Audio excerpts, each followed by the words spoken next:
Alright, let's try this again, because the first time I had no audio. It's been a while, I'm a little bit rusty, but alright, welcome back, or welcome to. I know it's been a long time since I've done a stream. Things have been crazy with COVID and with work and with the component shortages and chip shortages going on. It's been hard to source parts. It's been crazy trying to keep things at work going, and I need some time to myself too. I wanted to go on vacation and have some fun, I went to a Lego convention with my wife, which was a blast. I want to go to another one. It was that good of a time. Yeah, so I'm back. I have some time today. Hopefully we can get a little bit further on this repair. I have a personal goal of finishing this weekend. I think I have everything I need now to finish it. It's been hard trying to acquire all the parts, but let's get into it. So where we left off on the 8400P before was there was a hole that was burned through the board, and we'll zoom in, and I'll show you what I did to try and repair that. So you can see I cleaned out the hole. There was a lot of carbon deposit in there, and what happened was the Litecoin caps that were sitting over here went bad and started leaking, and the electrolytic fluid leaked and it went all over the board. And it's conductive, so it caused a short right here, and it actually burned a hole through the board. And once the board starts burning, the carbon, becomes conductive, and the problem just gets worse. So I repaired the board. What I did was I first washed the board underwater with some soap and a brush. Cleaned it real good, got all the gunk and electrolyte off of it. Dried it really good, and then I took my sandblaster and I used cooking baking soda. Don't use glass beads, don't use sand, don't use soda blasting soda, cooking baking soda. And I hit the board, and that allowed me to clean off all the traces where there was just nastiness on the board, and it gives you a nice clean copper and clean surface to work with. I did that on both sides.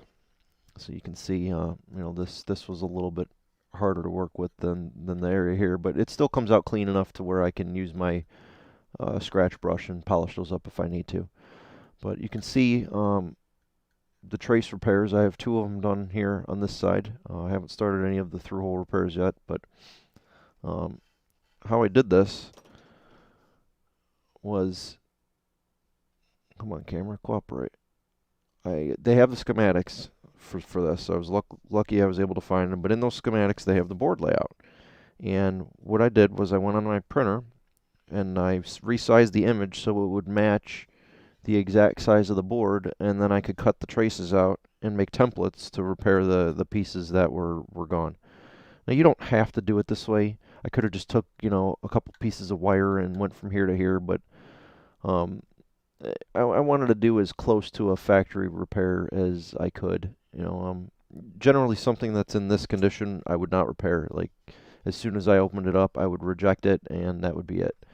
But I thought this would make an interesting video, and so far it has. And no amp is beyond repair. You can repair anything if you have the time and the patience and the tools to do so. So to fill this hole, I cleaned out as much of the carbon as I could. I checked it with my multimeter to make sure that there was no resistance in the board right there, and then I covered it with a piece of plastic, taped it in place, and then I just filled the void with epoxy. And then after I filled it in, I just sanded it smooth so it was flush with the board. So the boards are normally fiberglass fibers and epoxy resin. This little patch right here is just going to be epoxy. I don't go as far as to put like new fibers or any of that in there. That would be crazy. But if it was a super expensive piece of equipment, or you couldn't get this part, or you absolutely had to have it, you could go the extra mile and actually rebuild the board. There's nothing that says you can't do that. But for an amp, it's not really under a lot of stress. I don't think that needs to happen.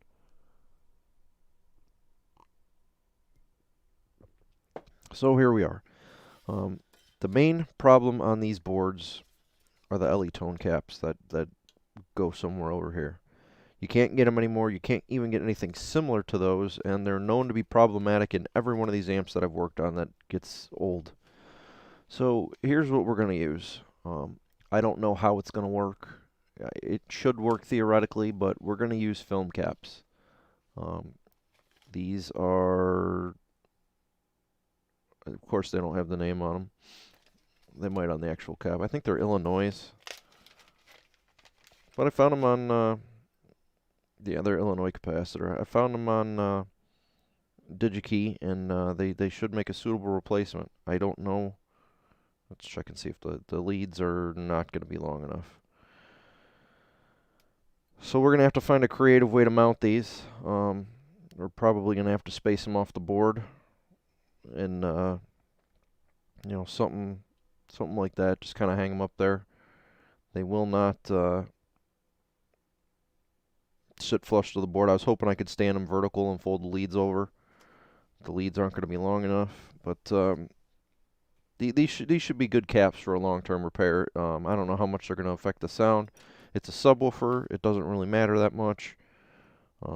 I know some people have, you know, ultrasonic hearing, and they can hear, you know, way beyond the audible range that normal humans can, and that might bother them. But to me, it's a subwoofer, and it makes low-frequency noise, and it shouldn't be an issue. So as long as these, you know, can hold up, it should be fine. They have the same rating, 6.8 microfarads and 100 volts.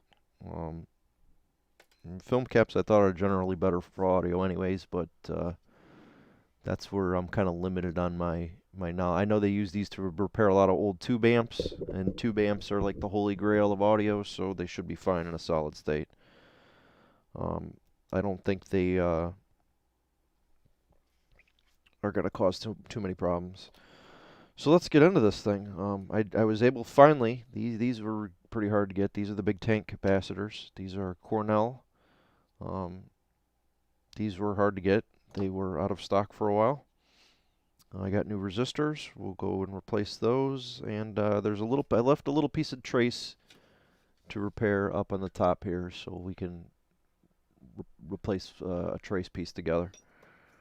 It's not terribly hard to do. It's just takes a little time. So, you know, we got plenty of through holes we got to replace. Anywhere where I've done a repair is going to get a new through hole. Anywhere where the board's been damaged is going to get a through hole. So hopefully we can squeeze through this. So we're going to start with the surface mount parts, because those are always, you know, the most fun components to work on. And I did get I think they're capacitors, or they're either capacitors or resistors, but whatever they are, I have them. I have to pull up the data sheet. And I'm not going to share it on my screen. If you want to, you can Google it and find it. It's not hard to find. But I want to find the components that go here, here, here, here, here, and there. And I think they're all capacitors. I just need to get the numbers so I can make sure that I am putting them in the right spots. And it's not terribly critical to get them, you know, exactly where they were. And of course, they put these sideways in the schematics, so you can't see what's going on. So looking at that, the board is facing this way, with the FETs facing towards me. And we have C138 and C115. We'll start with those first. And those two go between this little L-shaped guy and the main trace, and then the other one goes between this little weird shaped guy in here. So I already have a little bit of solder on there. I'm actually going to heat up my solder sucker. I'm going to suck those flat, clean it up. And while we're doing that, I am going to look up the values to make sure I'm putting the right values on there.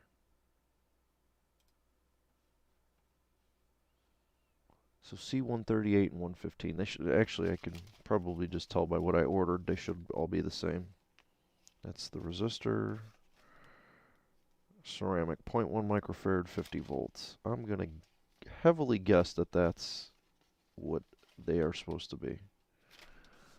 We'll just double check while I'm heating up here. Luckily they have pretty thorough component lists in their sheets and makes life a little bit easier. It doesn't help that they're sideways though. Alright, C115. I could just do a search for it. That would have been the smarter way to do it.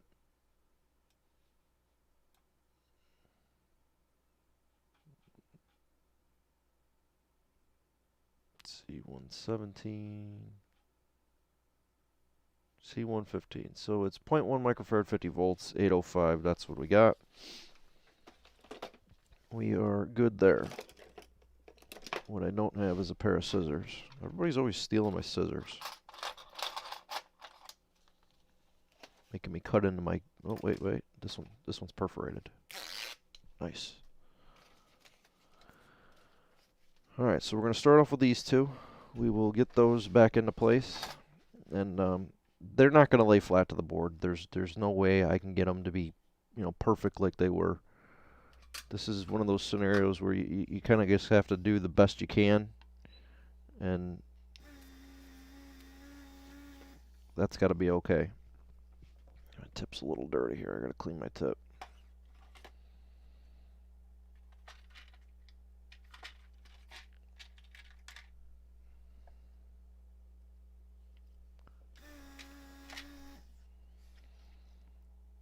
So, you know, just get it as clean as you can.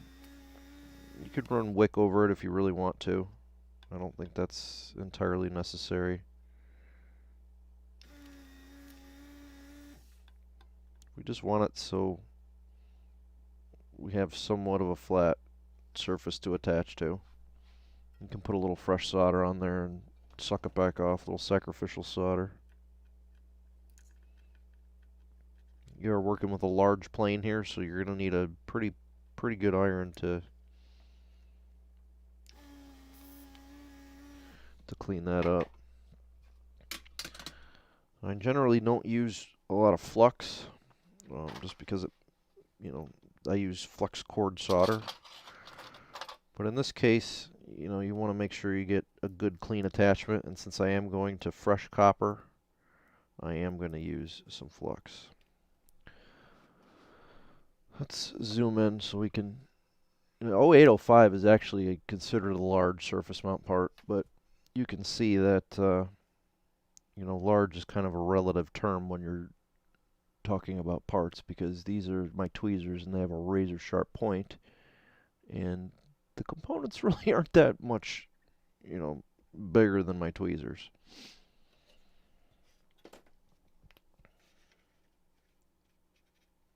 So we'll hit it with the flux pen. This is a Kester. Works pretty good. I like MG Chemicals better, but it's a decent flux pen. I've used it for a lot of different things.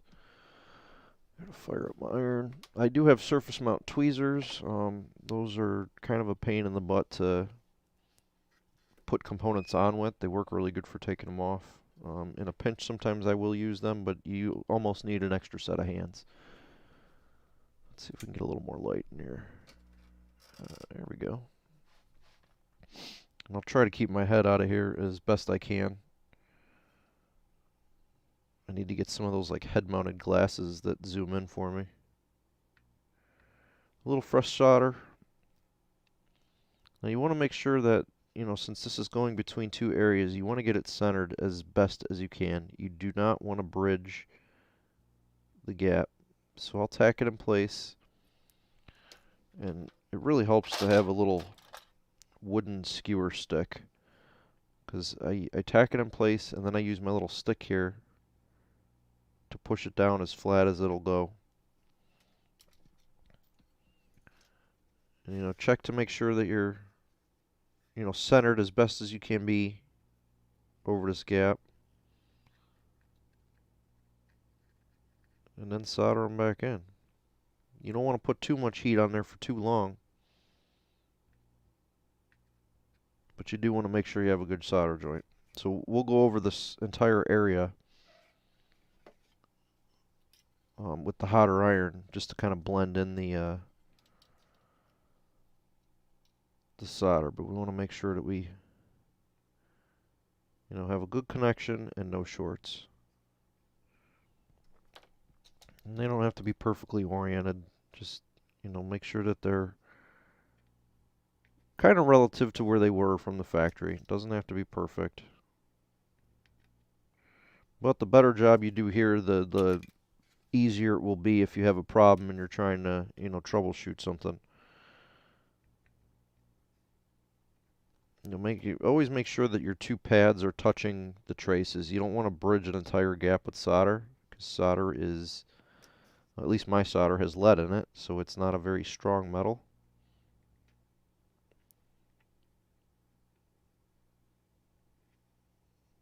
Sounds like I have another visitor.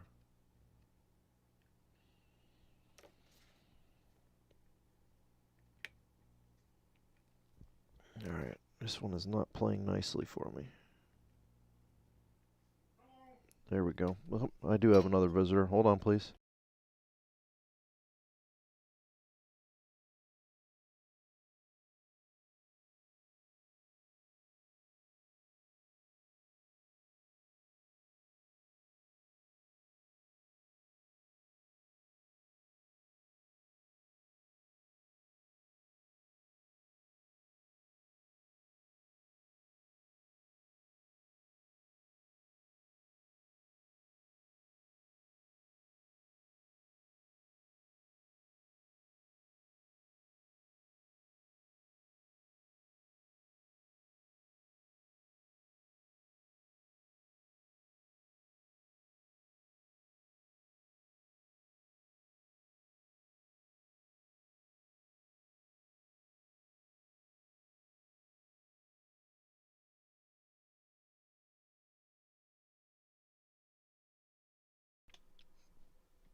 Alright, we got the first set of caps in.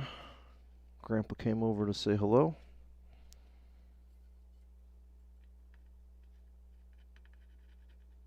Smooth that out.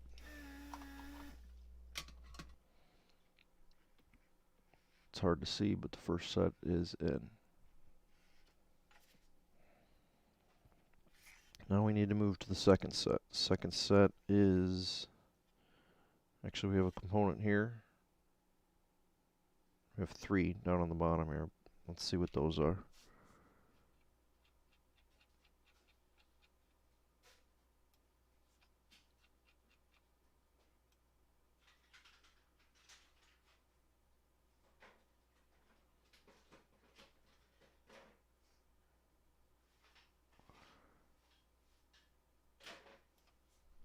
Alright, I gotta switch the board again. We have R48D and R48E are the 2 end ones. So one's gonna go here, and one's gonna go there. I'm gonna clean this off.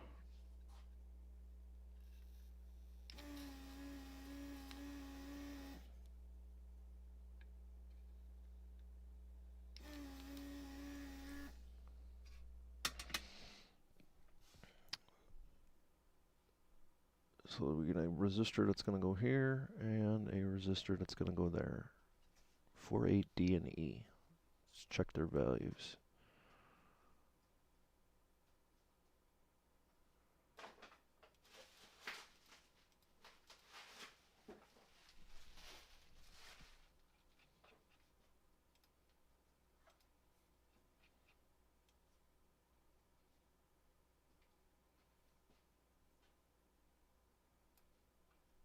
Just going to search this time instead of looking. R48.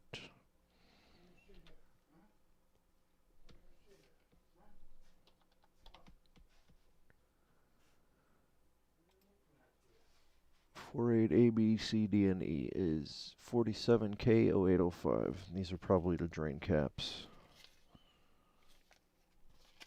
That's my capacitors. Put those back. 5.1K.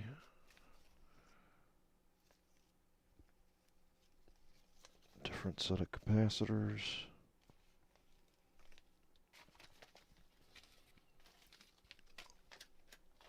Say, I hope I didn't forget a part. I did. I did. That's not good. I'm going to be extremely upset if I'm short parts. So when I did my glasses here the other day,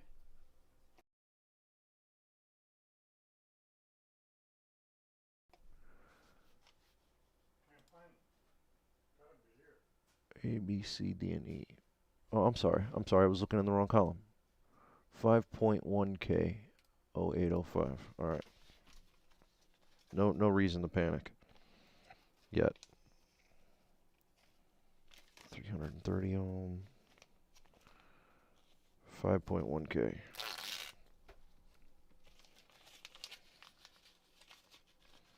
So we need 2 resistors.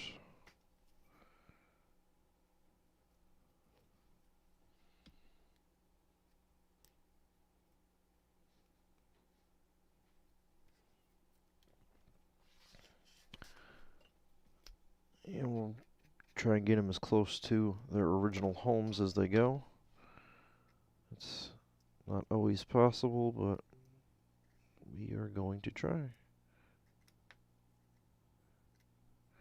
I'm going to put a little dab of solder on there. Now this gap is fairly large. We might have to put a little cheater bridge in there.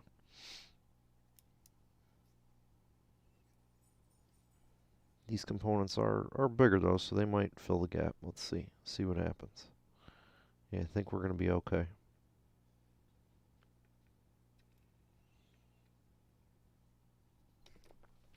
Got one end in.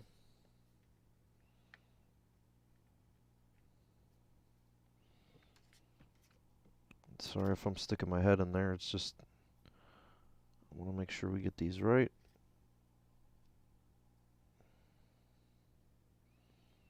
I just lost a resistor.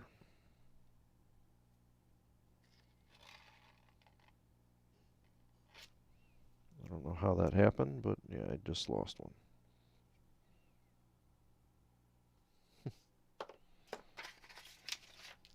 There it is. We're good. We got it. We found it. We found our little pepper grain resistor. I don't not like working with surface mount parts. It's just they are small and hard to work with sometimes.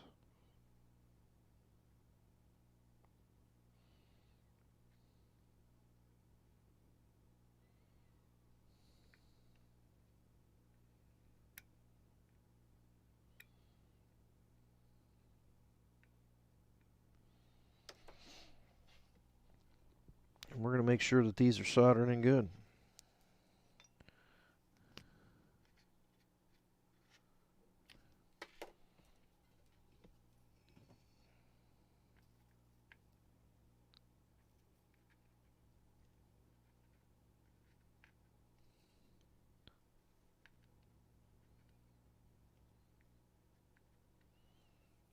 Be generous with the solder when you're doing these repairs.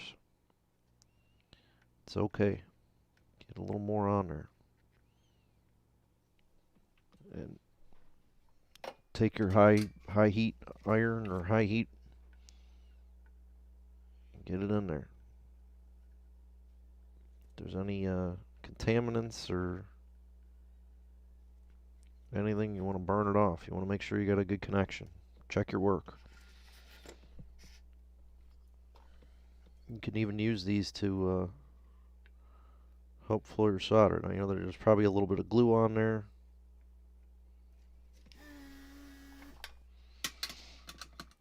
It's okay.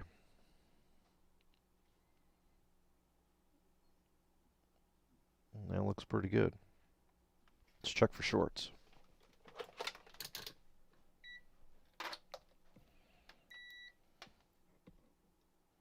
No short. No short. No short. No short. Now we can check for resistance. Should get 2.5K, which we are getting 2.43 and change. Close enough. So our resistor repair is good. Now we need to add the missing cap in. And our other missing cap is going to be another one of the 0.1 microfarads. So let's get those.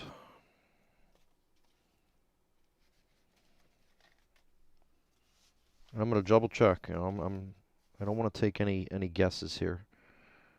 So I want to make sure that we're putting the right components in the right spot. So it only takes a minute to go back up, look at the schematic. So C, I need two capacitors. I need one from here and one over here. And it looks like C12 and C135. Or C112. C112.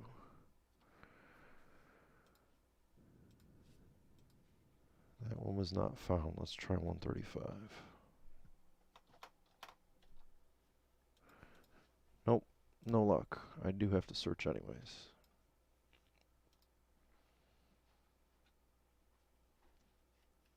I'm going to guess they're the same because I would have ordered them, but I want to make sure I'm not making any mistakes.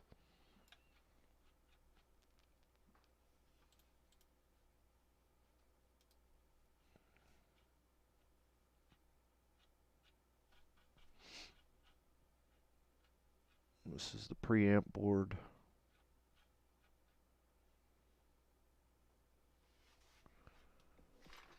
We're looking for C112, C112, 117.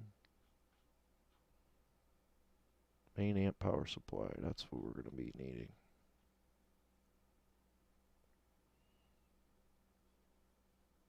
C112 and 135 is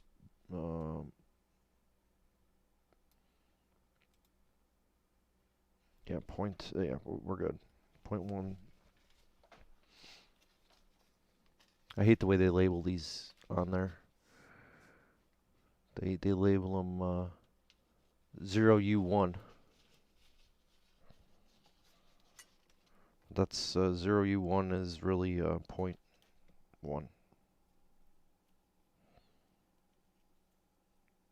So two more caps.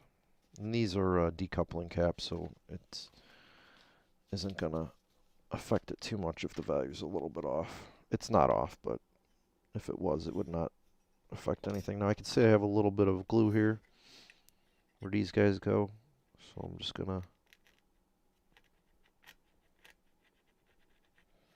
scrape it a little bit just to help. The solder will still flow, but it's a lot easier if you clean it up. So we're working on this guy and that guy that you can't really see because it's cut off, but so it goes between here and the other one goes between this there. And we'll flow a little bit of solder onto the smaller plane first.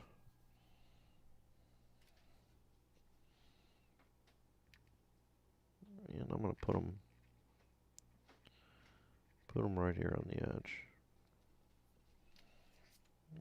Throw a little flux on there, help it out. Help cook off any impurities. It does make a difference. Alright. Here we go. This is the one area where magnetic tweezers kind of suck, is when you're using surface mount parts.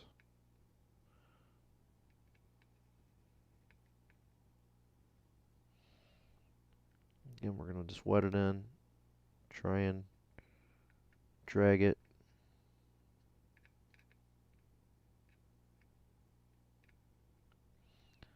And it's not easy to do. You know, the parts want to twist and rotate on you. Sometimes you can use your fingernail to hold it down. You got to be careful because you can and will burn your finger.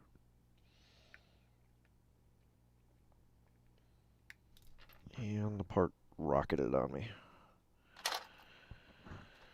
That happens too sometimes when you're grabbing things with tweezers. The part will shoot away. Luckily I heard where it went so I can recover it. But when you're working with surface mount parts on boards that are you know, a combination of through hole and surface mount, it's a frustrating process. The parts don't want to cooperate, the boards don't want to cooperate.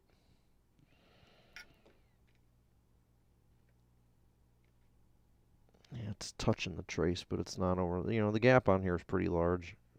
It's touching the edge. I'll bridge it with solder. It's not the best case scenario, but all this is going to be covered with epoxy anyways, so.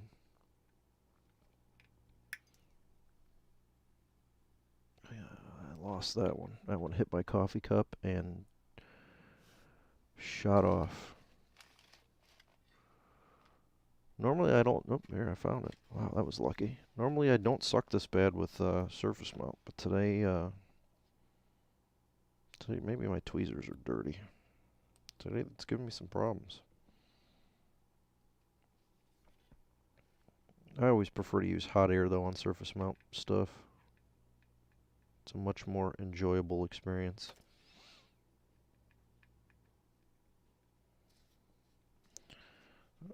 That guy is in. We have to be careful too because these are in areas where we have to do other board repairs. So keep that in mind also. I have to do some through hole repair there. Probably would have been better to do the through holes first, but this is the path I took.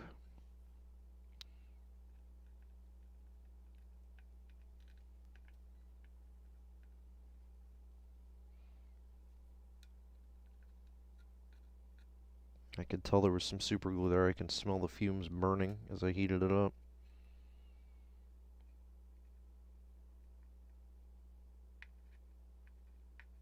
Now I do super glue the traces onto the board.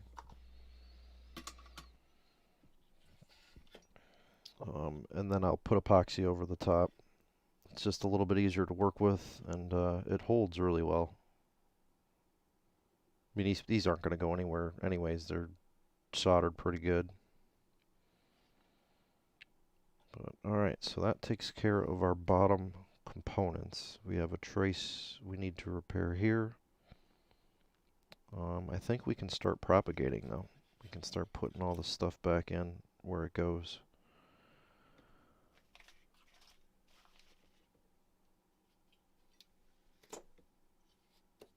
So, let's see what we have and what we need to replace. The two inductors need to go back in. Let's see how those look pretty good. I'm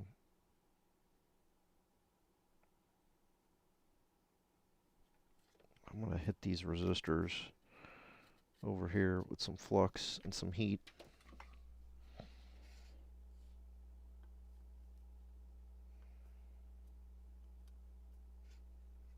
They didn't look too happy after being cleaned.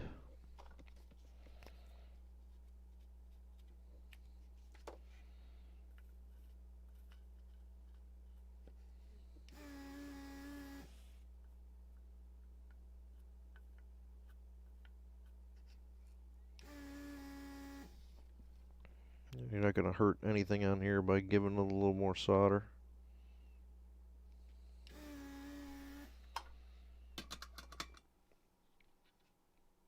And I'm hoping all these other components are good. I don't even know. So I might be chasing some other unknown issue. That's R48. That should be 1-ish, 1K, roughly.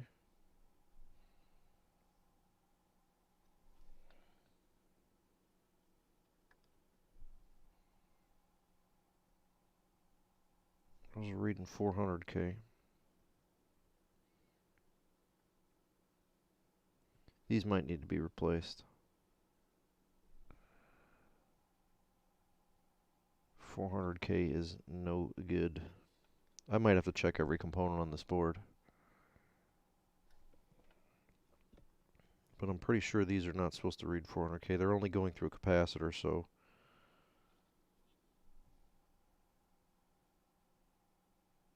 430K.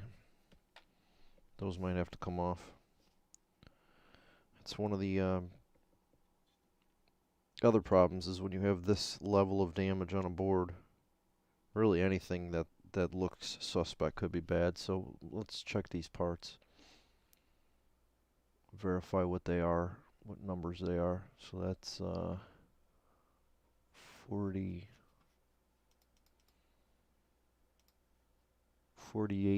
48C, and 48A. And the 48s are 5.1K if I remember correctly.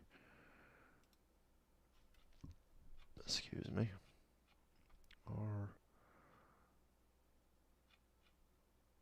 This is the drive board.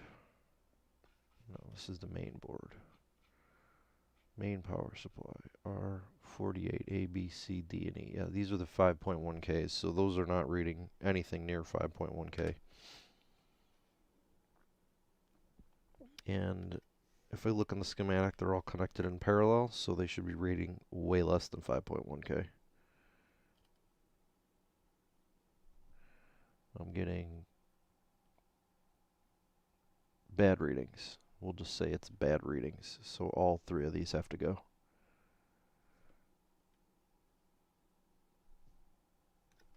Unfortunately.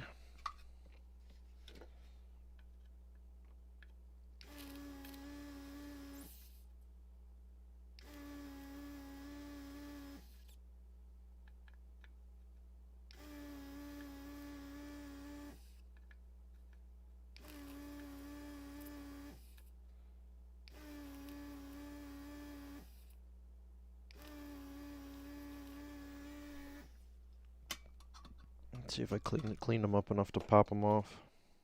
Sometimes you can do that. Sometimes not. So the cheater way to do that is get a big solder blob and you just go back and forth.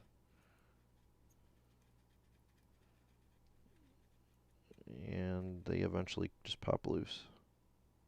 You gotta be careful you don't pull the traces off when you do it that way.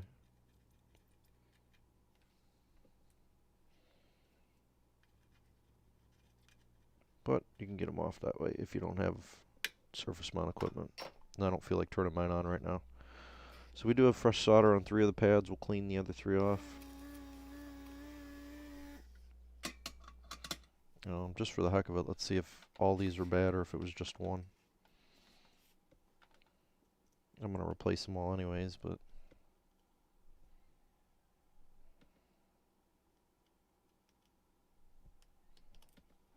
it's going to be hard to check because they're connected together. Let's see this guy here.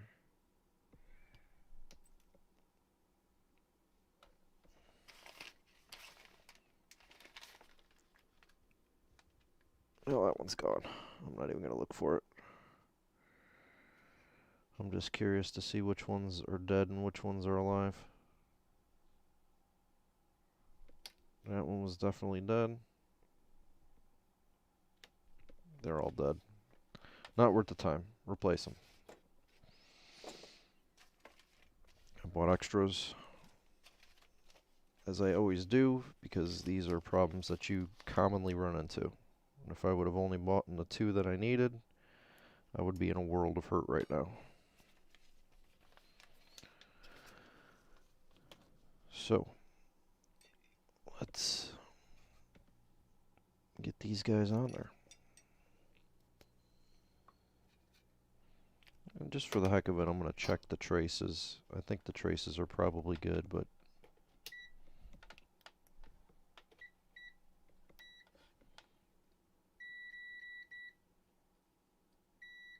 yes, they're good. So we'll put some new surface mounts on there.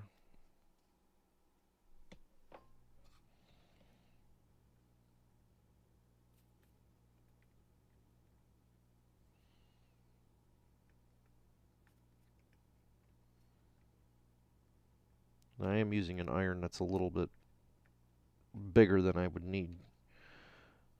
You can get away with a much smaller iron when you're doing some of the smaller work. Again, I just don't feel like changing tips.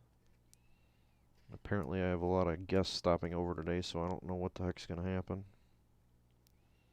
Not that I don't want any guests, but I want to get my amps done. I need some time. I need some amp time.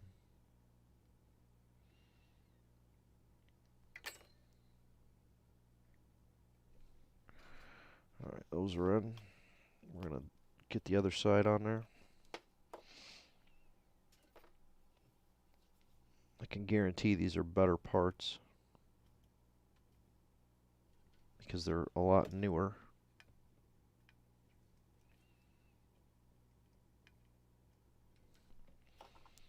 Alright, let's see what our resistance reads now. Should be like right around the 1K range. 1.69K. That is way better. So those three resistors were bad. Could have been my doing, could have been when the amp blew. That tells me that this guy needs to be checked, this guy needs to be checked, the diode. Basically everything in this area here is going to have to be checked and compared to the service sheet. Alright, let's continue. Keep going. I believe the coils on this were okay. Sometimes these coils go. I do have a way to redo the... Actually, I'm going to skip the coils for now. Let's just skip that. Let's go to what we have. So we need C37 or C137 and... Where are we at here?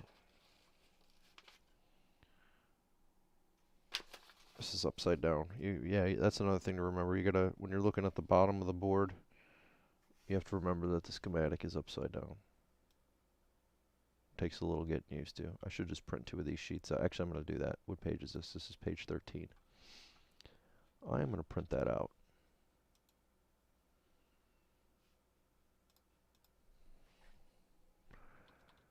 Make my life a little easier.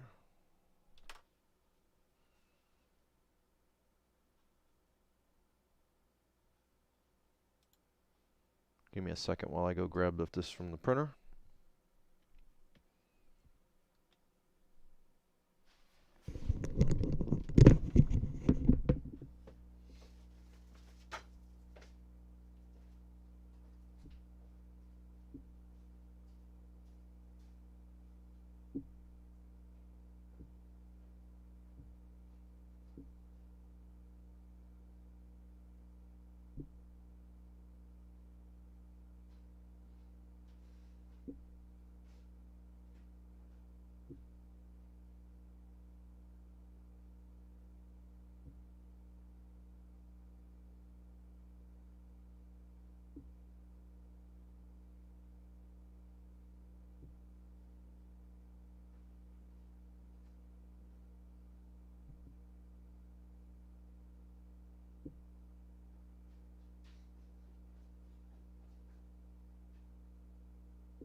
Alright, that's going to make life much, much, much easier.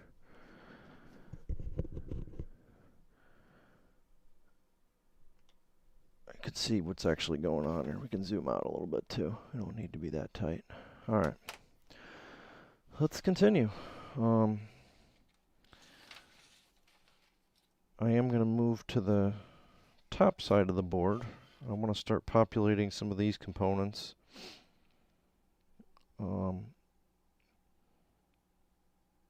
We can probably put the big caps in now too.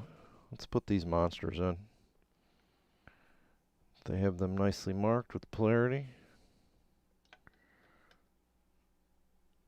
And these are snap-ins, so we'll get them snapped in good and tight. Might make the board sit a little awkward, but I'm definitely going to flux these. And the reason I'm going to do that is because this is gnarly old gnarly old solder over copper. You can see that they tried to increase the current by soldering the traces.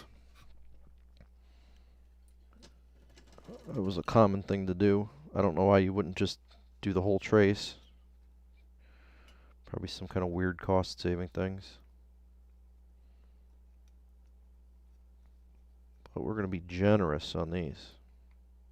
Get a good fillet in there, make sure we got a good connection.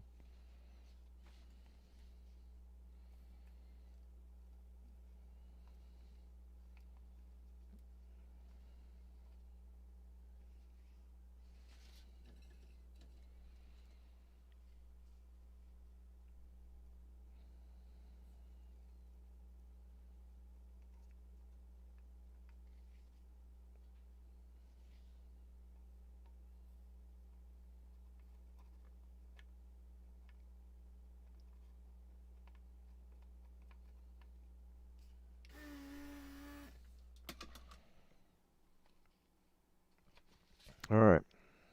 It's already starting to look like an amplifier board again. We're getting there. We still have a long way to go. I gotta get all this glue off of these wires down here. That's gonna be fun. Like we got plenty to do. Plenty. My dog is freaking out. I'm sorry if you can hear that. Let's replace these resistors next. I am going to throw a little flux on those because they're old. I'm going to space these a little higher off the board too.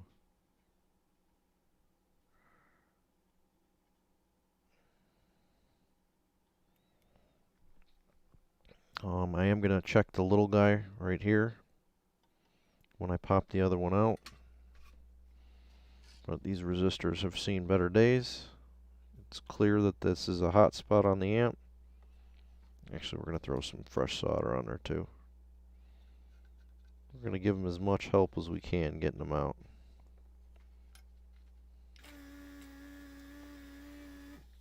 Fresh solder goes a very, very long way in making your life easier.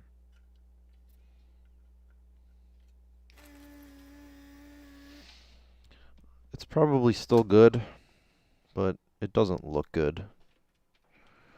We'll measure it just to get a measurement on it, but I wouldn't want to put that back in there. It's reading 468 ohms. I'm going to guess that's a 470. But we got some flame-proof replacements. 7-watt resistor, 470. So the resistor's still good, but I don't know. It doesn't look good, so we'll put a new guy in there. A little bit bigger than the old one. That's okay. We're going to space them nice and far off the board to get a little bit better heat sinking. We got two. I think those are resistors. Let's see where we at. We're on this side of the board.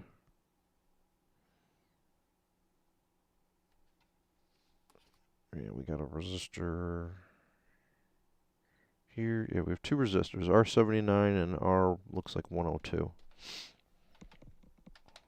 We just want to get, you know, some base readings on these to make sure they're not damaged. So I'm getting 1.2K from that guy. And 3.39 from this guy. So let's look up and see what those are. And I'm going to check all these. I should just print out the other sheets too. It's going to get to the point where I'm tired of looking back and forth at these.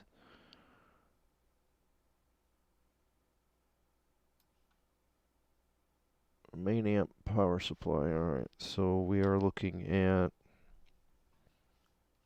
course I can't read it because I'm out of toner. Looks like R102, R79.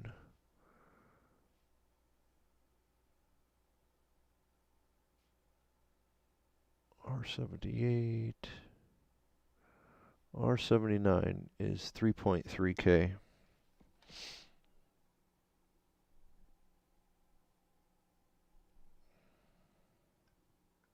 Wrong resistor. This is the guy we want. He's reading 3.39K. I'm going to say that one's good. Since we checked him, we're going to fix him.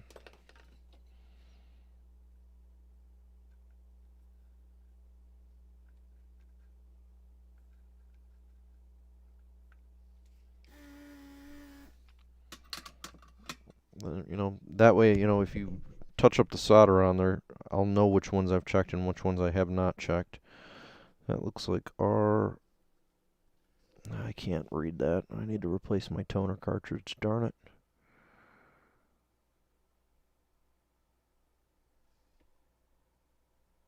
That's R192. R192 is 1.3K.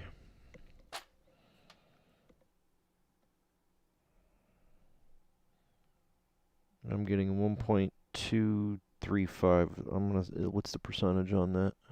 They don't give you the percentage, of course not. I am gonna say that's within tolerance.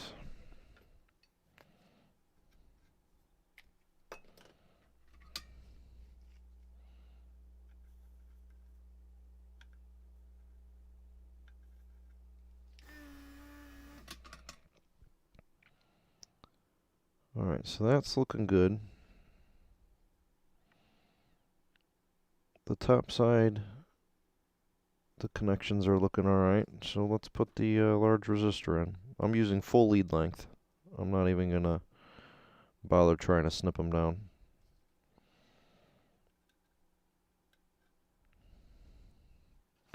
I want that thing away from the board. I don't want heat pumping into this board. This board has been through enough in its life. It doesn't need any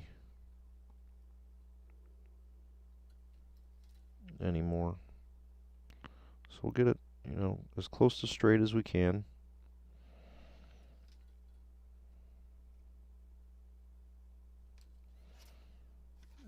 Make sure that our trace here is got a good connection. Oh, I'm also going to top solder these. And the reason I'm doing that is just because the board has already been stressed. The pads are, you know, kind of gnarly looking.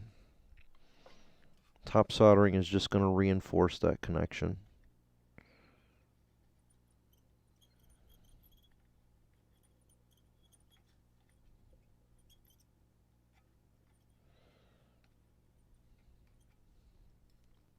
It does not want a top solder.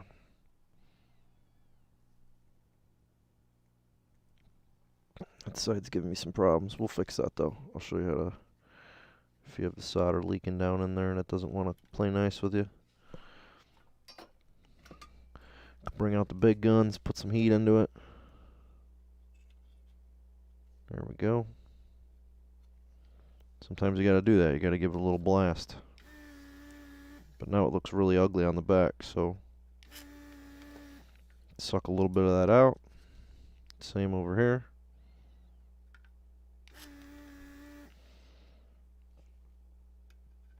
And then go ahead and backfill.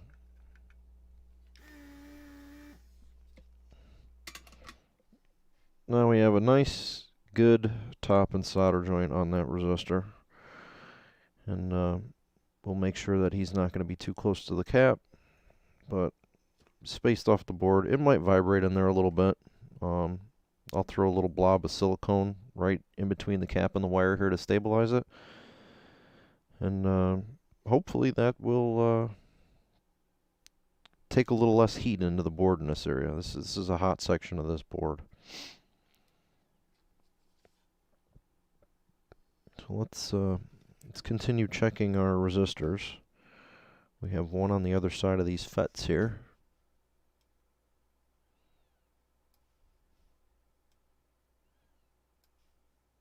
And that is, let's see. We have a diode. Let's see, we have transistor. R79, and this is R14. Let's check R14. The through-hole components are probably going to be good. I'm just more interested in the surface mounts. One, because I soda blasted in this area, and two, because there was a significant amount of corrosion in this area from the electrolytic fluid leaking out. I forgot that number, darn it. Let's try again here. It's R14.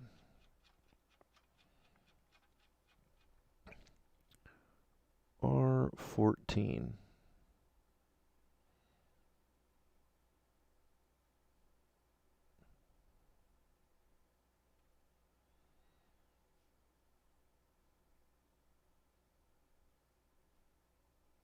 $33K. Again, without a schematic, this would be a very hard repair to do. Oops. So I'm reading 31 and counting a little bit, so there's some capacitance on here. Let's check it the other way.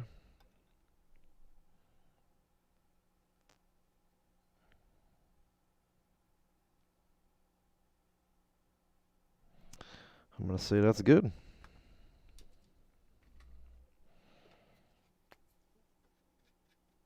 If it's reading in the mega ohm range or extremely low, then you probably should be a little more concerned. But if it's reading kind of where it should be, you don't need to let it fully stabilize. Just say it's good, and then when you run into problems, come back to it. Again, I'm anywhere that I did hit with the soda blast, I am going to redo all those solder joints.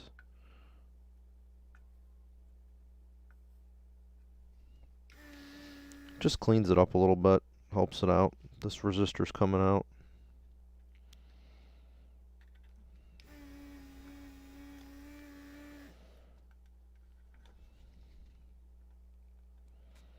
He still has a little bit of flux on him from before.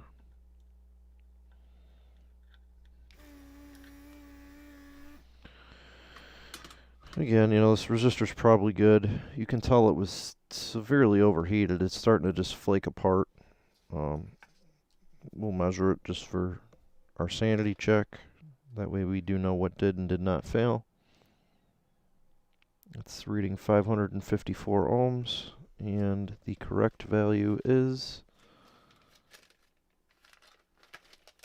Where's my large resistors at?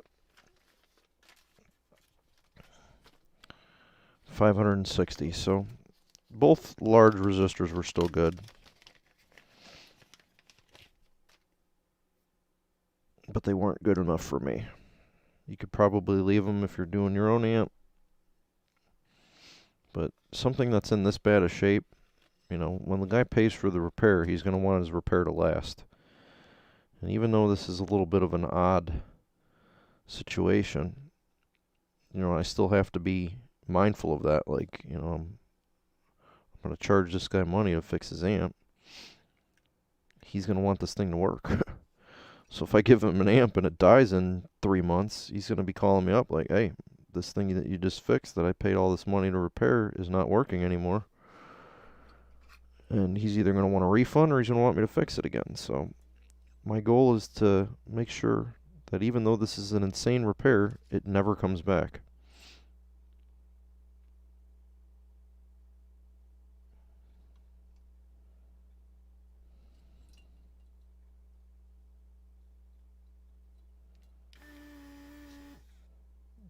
If I fix something for you, I don't want to be your friend. I want you to be happy and never talk to me again. If we're on a friends basis, that means that I did not do something right and you were not happy with me. Unless you're just like super cool and want to hang out. Haven't had that yet though. Usually people that call me after I've done a repair for them are a little more on the hey, my thing isn't working side of things. So again, these pads are really nasty, so I'm going in there and I'm hitting them with the heat. Making sure I throw some lead on them. Making a mess on the backside. That's okay though. Come back in. Clean them up.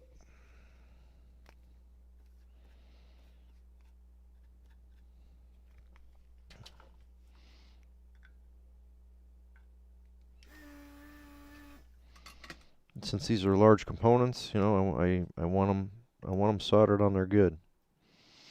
Now this one, it's gonna be hard to tie it to anything, so he might just have to float in there.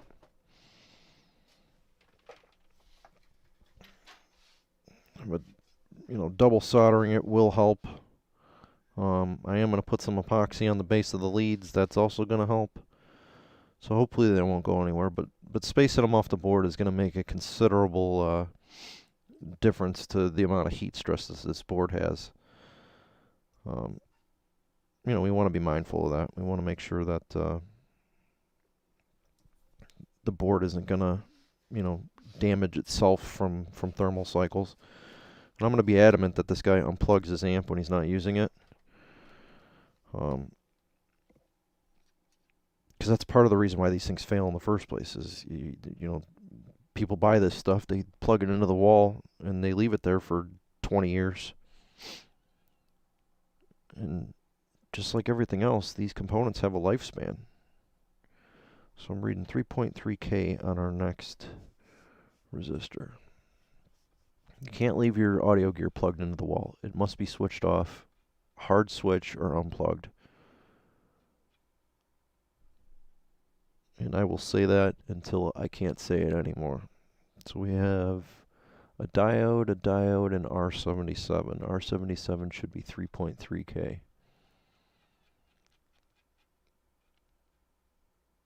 R76, R77, 3.3K. So this guy's good.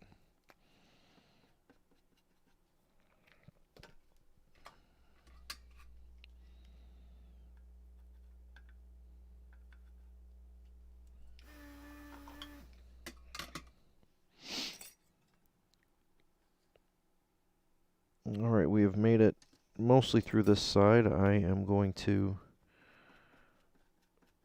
hit this transistor right here, a regulator, whatever it is.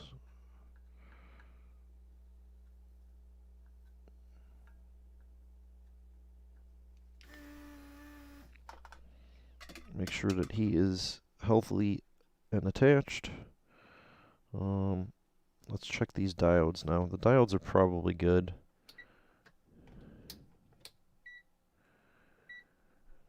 But we're going to check them anyways. Yeah, 5.564 volts. So usually if you get, you know, an average voltage drop, you know, something that would be conceived as normal, it's probably good. Let's check these guys.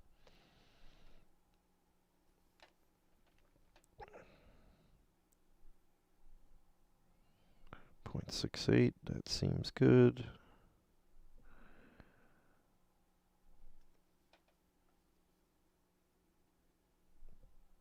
0.668, that one seems good too. So everything on this row, I'm going to say, is probably good. We hit all the components in the really stressed area. We made sure that they're bonded good to the board.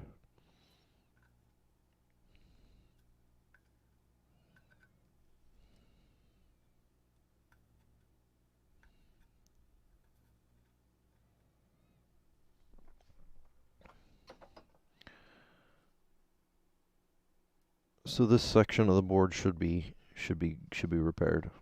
We have our resistors in there. Let's continue. I haven't checked any of my comments. It's early in the morning. Nobody's watching. Everybody likes it when I stream at night. That's okay. I get it. Alright, where are we going to go next? I think next we should do let's put the inductors back in. L2, and I need the top side of the board. That is... Actually, that's L12. That's a big inductor. I'm hoping the relay is still good. Sometimes these relays can be really hard to find.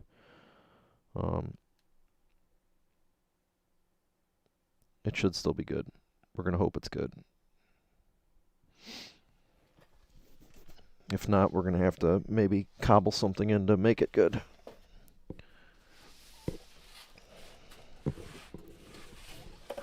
I forgot how heavy this box is. Alright, the bag of mysterious parts.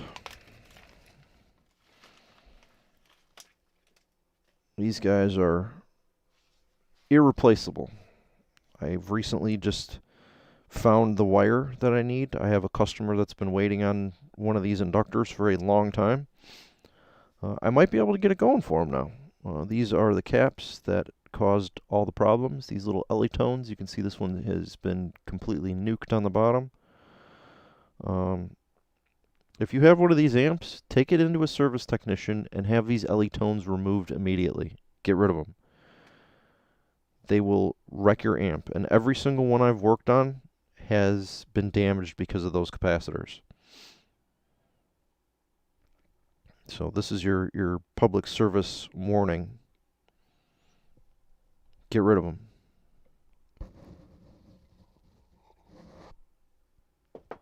I don't know if the film capacitors are going to work any better.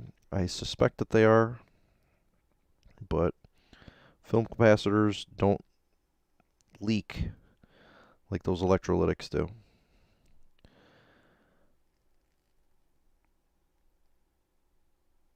And leaking electrolytics cause all sorts of problems.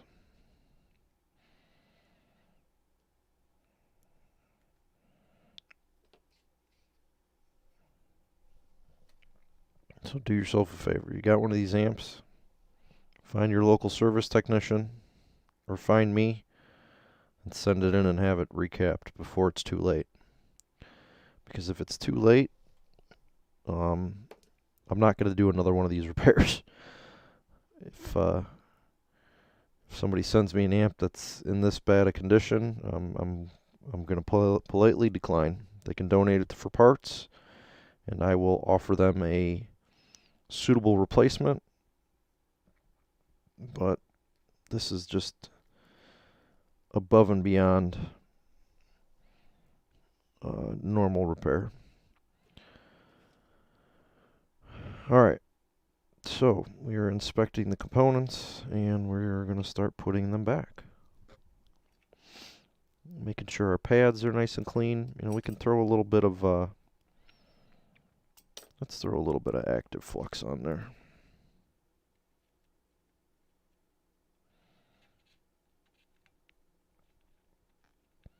And the reason being is I want to make sure that when I solder this inductor in there, that's actually a choke, but a choke is an inductor. I want to make sure that we get a good flow into the top.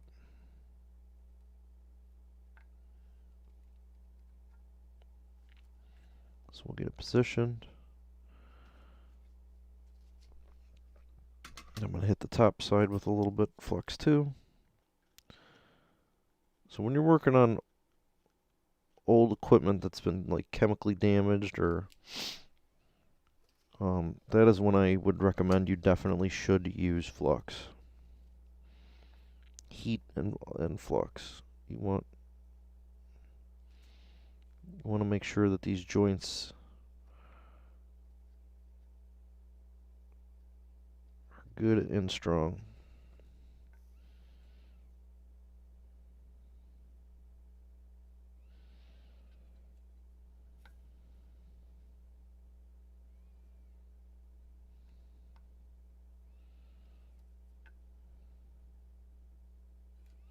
Especially when you have like a lot of copper surface area on there.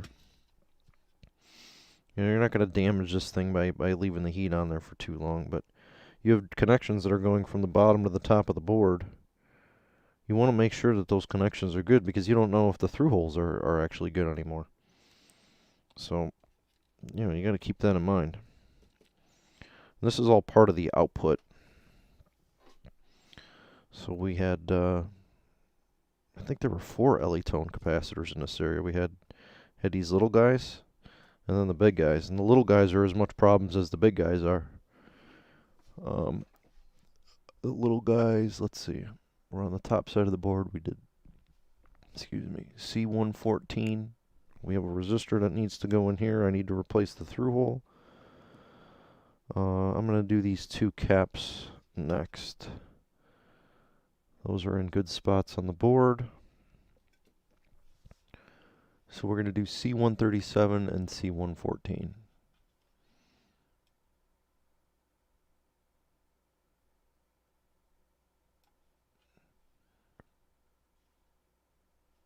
Those are LE tones, 3.3 microfarad, 50 volts. And I hope I ordered replacements for those also.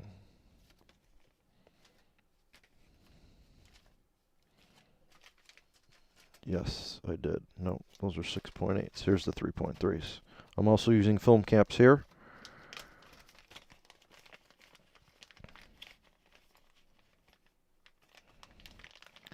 These film caps were not cheap. But same thing. Illinois capacitor. These are good caps. They're not garbage. These ones, I think the leads are long enough to where I can stand them. So I'm going to do that. Fold the leads over.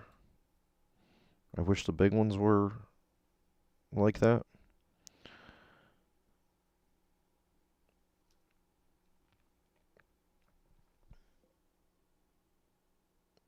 And let's put them in there.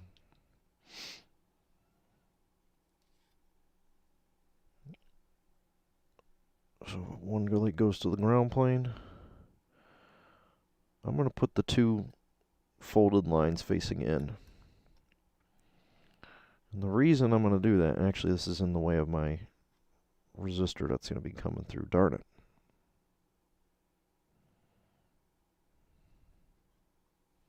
We might have to stand these up a little bit. They're not much bigger than the originals that were in there. Slightly larger. But you can see these are bulged, dude. Those are bad. The bottom of this one looks like it caught on fire. Like, it's just no good. No good. There is a large resistor. Okay, that's R2. That goes here. We can probably put him in. I think that's clean enough to do. And I will say I am going to take a break after I get this part of the board done. I kind of kicked Grandpa out. I gotta go see what's up, see what he wants to do today.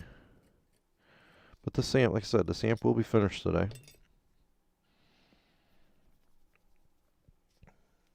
I'm hoping we can get it powered on. I'm gonna give I think I have the guy's phone number. I hope I do. I'm gonna give him a call and say, hey man, I got your stuff going. Hopefully he'll be happy.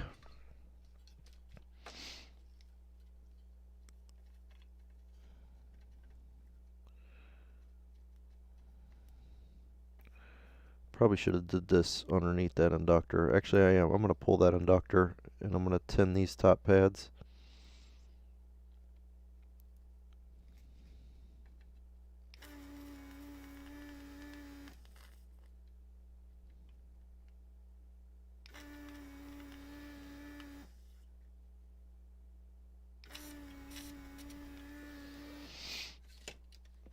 I want good, solid connections through the board.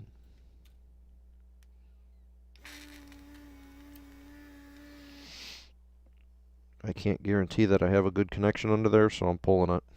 I'll pull it and redo that part.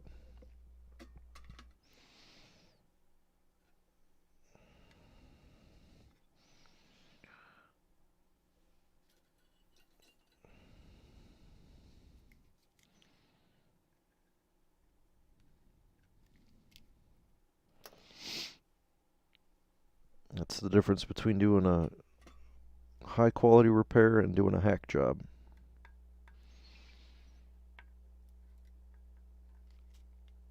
And since these are speakers that make bass, And I don't know if any of you guys follow Davey504, but he makes bass, and he doesn't like hacks. So I'm gonna make him proud by not doing any hacks on my repair here.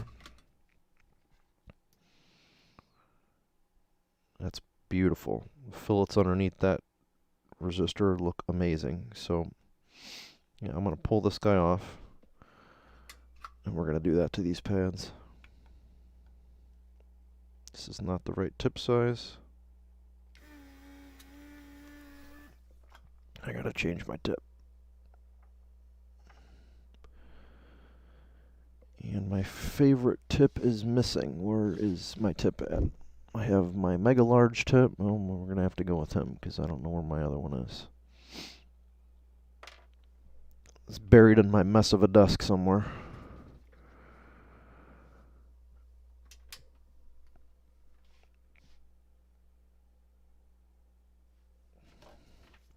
But we're making progress. Don't dip your tip into alcohol. That would not be good. I mean, I don't think anything would happen, but still just don't do it. Alcohol vapors are flammable.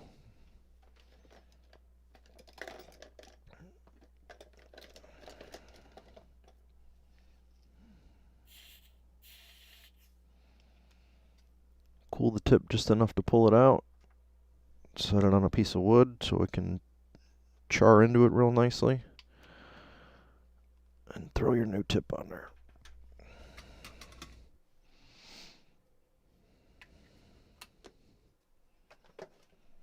These little pill canisters, by the way, these things are great. You know, you go up to your local pharmacy and you just ask them for a couple empties, and usually they'll give them to you. But they're chemical resistant, so I keep my isopropyl alcohol in one of them, and I keep water in another. Then I use that just for, you know, cleaning pads and cleaning my irons, and they're nice if you knock them over; they don't spill. Works really good for electronic stuff. So we're gonna pull this coil off. We're gonna tin the other sides with some fresh lead. We'll reflow that back on, and then start working on these last little bit of repairs we have here. I'm gonna do this trace repair. Show you how to do that. It's not terribly hard to do. Just takes a little bit of time. And then after I get that repair put on there, we'll pause and take a little break.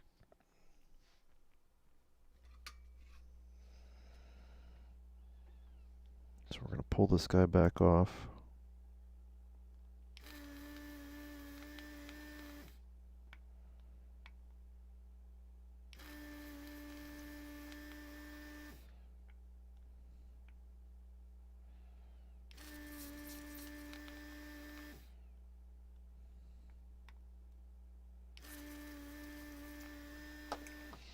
The reason I'm doing this is you can see the pads on the top. Now, they look fairly clean, but I want a good wicking fillet underneath these pads, because it does form a connection from the top to the bottom of the board. So I'm just going to solder over them real good, as best I can.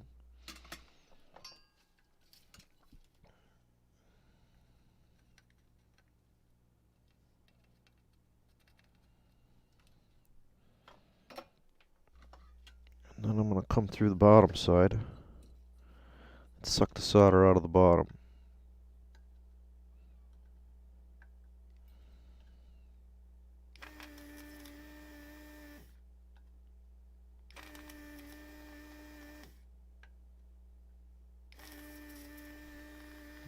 That one did not clear. Try again.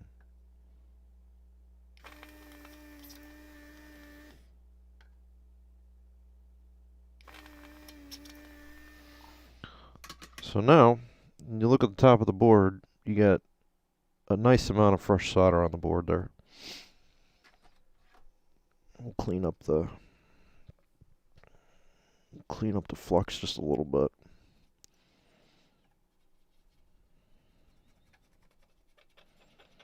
Doesn't have to be spotless. This is not a long-term corrosive flux. But we'll get some of it off. And when we throw this guy back on and solder it, what's going to happen, plus these boards are going to be washed too. I'm going to wash the entire board with, seal it all up. Wash it with alcohol and put it in the sun.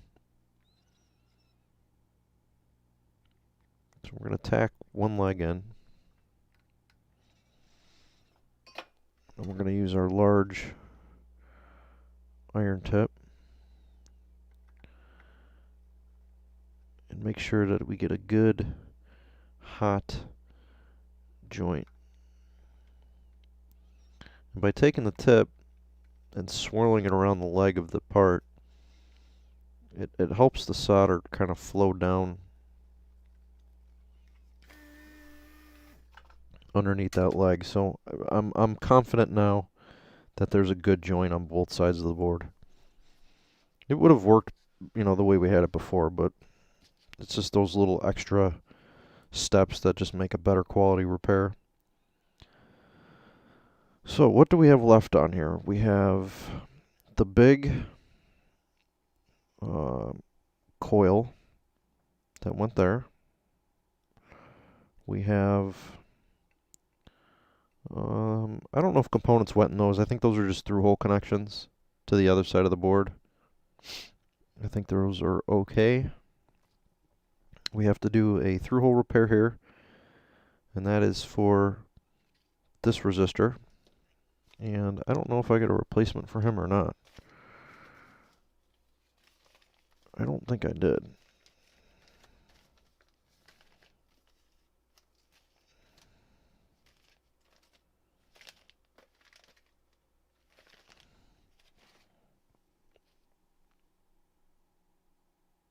I'm gonna have to see what that is, because yeah, I'm gonna need to replace that resistor. So I might have to order another part.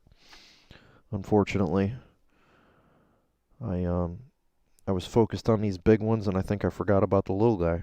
And the leg is burned off of the bottom of them, so it has to be replaced. I don't think I have that resistor.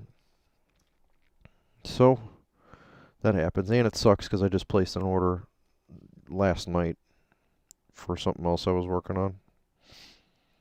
But that kind of stuff happens. What can you do?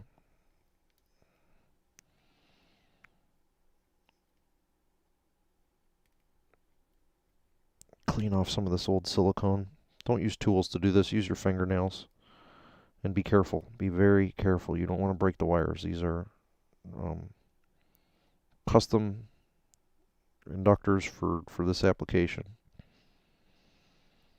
You might be able to find something that would work, but you know, just take your time and use your girly fingernails. If you work on electronics, you have to have fingernails. You can't cut them down to the bone. You need to be able to get into tight spaces and hold things, and you don't have to get all the silicone off, just get a lot of it off. It'll help the new silicone blob hold it in place.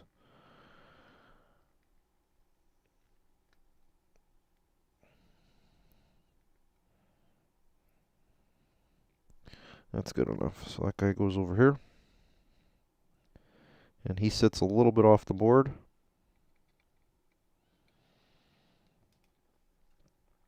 I am going to replace these blue capacitors. I'm just not there yet. We're going to do the same thing with this guy. We're going to tin the top and the bottom. A little bit of flux, a little bit of solder, and we'll suck it out.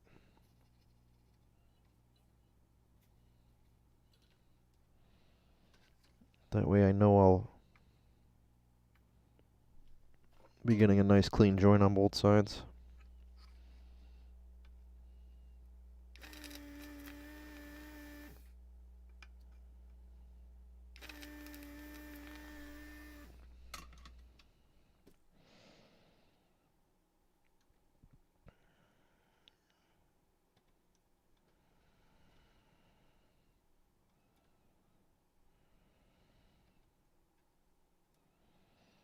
This is a tight fit in here. This part never really sat flush on the board.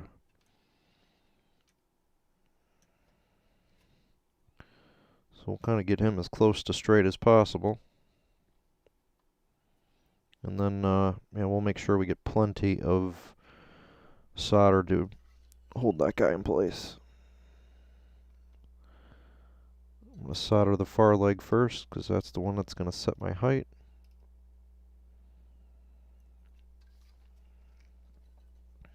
And we'll do this guy. Be real generous with the solder. Same with this. We'll come back.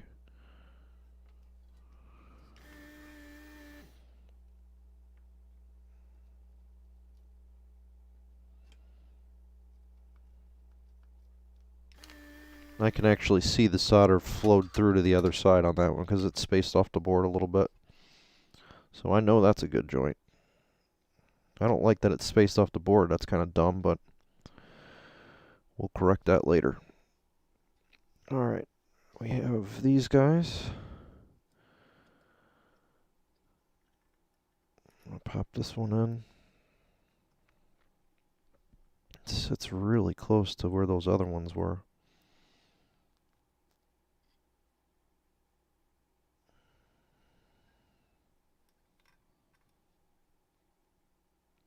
The large capacitors. Let's see where those went.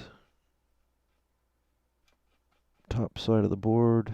So the large ones went between the two small ones, and the big ones bridged the gap. Wait, no, these were in the inductors. So here and here, here and here were the large inductors.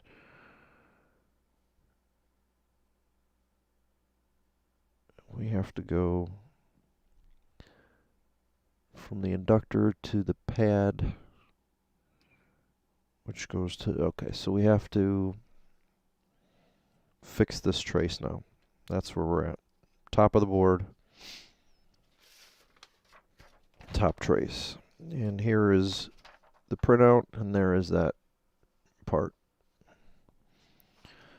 So it is defective almost from the round part of the pad all the way across. So let's cut out a little trace piece. Let me drink some coffee.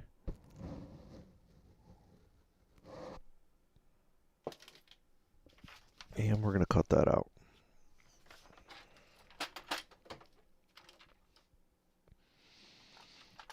If I can find my X-Acto knife. There it is.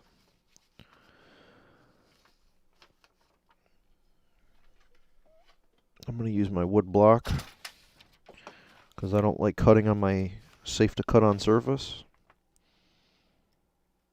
Plus it's just easier to cut on wood.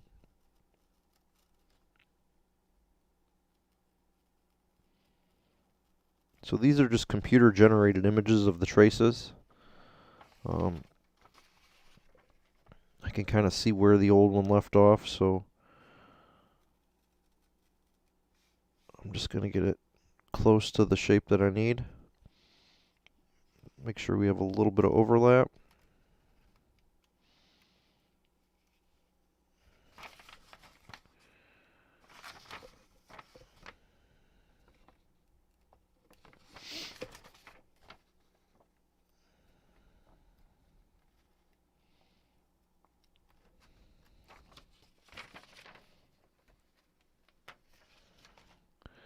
And there is a through hole that's going to go right through that. So I'm going to mark that.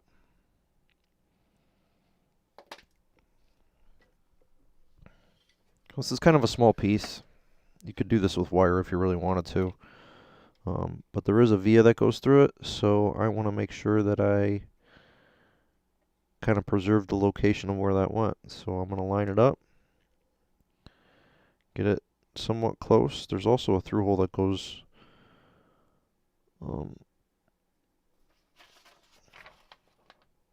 through the board right next to it. And I will line that up after I get this one. But you can see how much damage these caps did to this board. So our through hole is going to go there. I'm going to use a small drill bit. Oh, don't tell me I just lost my paper. I don't want to print that out again.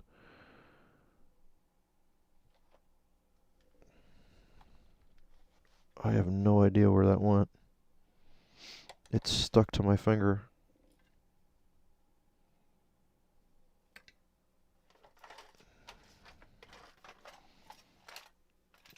Maybe I want to go back to working at night.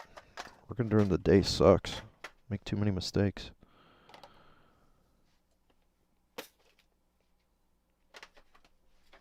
I have no idea where that went.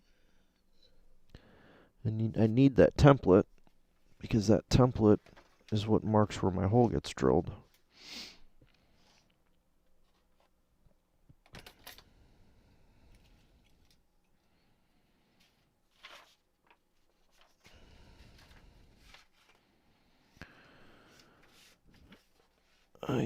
Alright, well, I gotta print another template and cut it out again. That little piece of paper went flying away on me and I can't find it.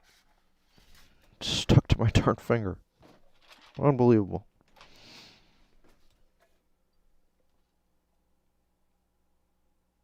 I couldn't have went far. I'll give one more sanity check.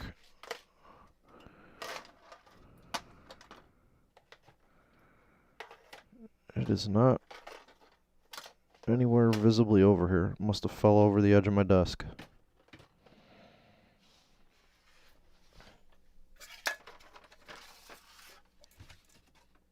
That sucks. Oh, I gotta print another one. Oh, and that's gonna be really hard to do.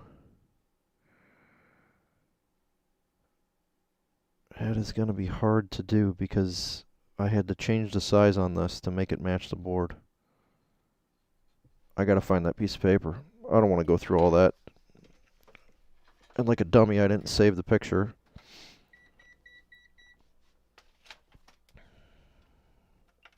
Somebody's gonna watch this and be like, oh yeah, I saw it, it went right there. Unfortunately, I don't have instant replay.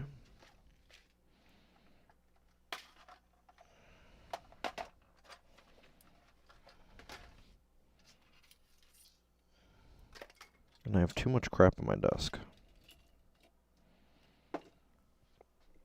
I could trace it out and kind of just guess, but I want those holes to be fairly accurate because they are kind of important where they go.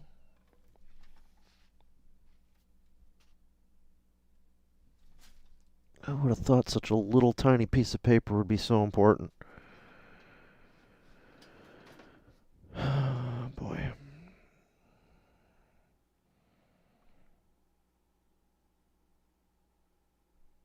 Well,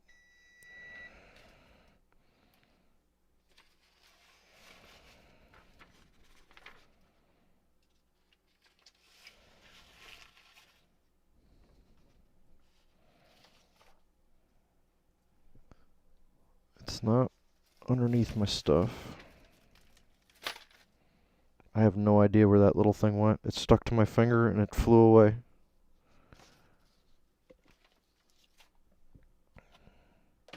Talk about a bad thing to happen at the wrong time.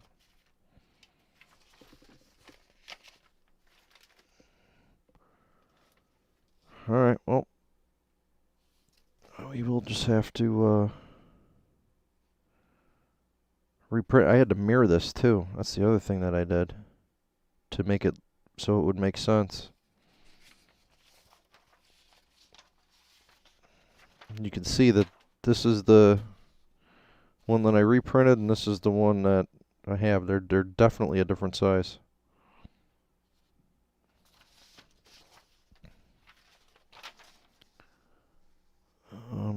Well, let me clear my head for a minute and work on this.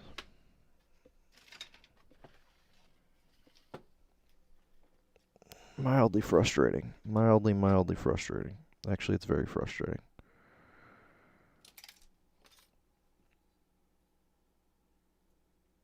So I'm going to drill out these two holes.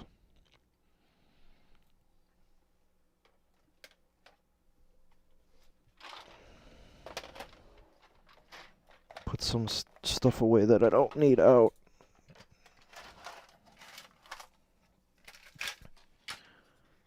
And yeah, so those two pads are good, and the spots on the bottom are good, so that one will not get a through hole. Actually, no, it will get a through hole because the plating in the middle of that hole is gone. And since there is no plating, we will need to fix that.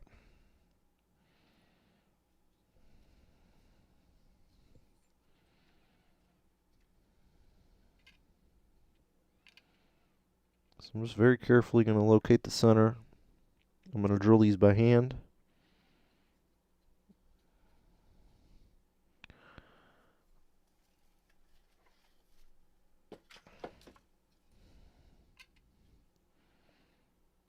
It's okay if you're off by half a millimeter or so. You don't have to be perfectly in the center, but you want to be as close as you can.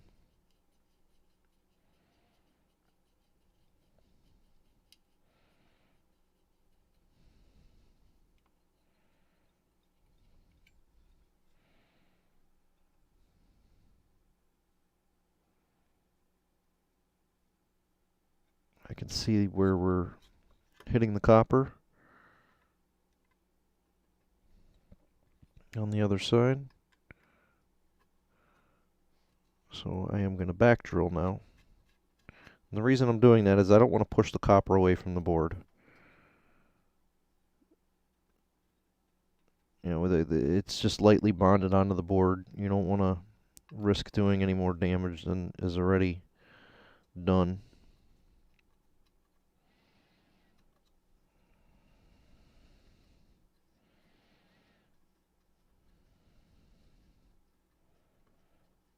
And these holes were filled with epoxy.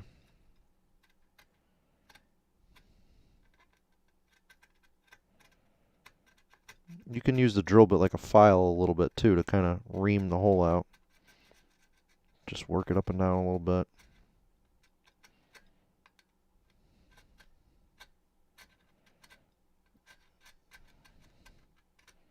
You can use a small reamer or a needle file too if you need to. So those are our two holes. This one is just mechanical. That one is actually a conductive path, top to bottom. So we need to make sure that that has a proper connection to it. Same with the larger pad here. That is a conductive path between these two. So we will make sure that that has a plated hole going through it. And since that is a larger one, I will use my larger bit.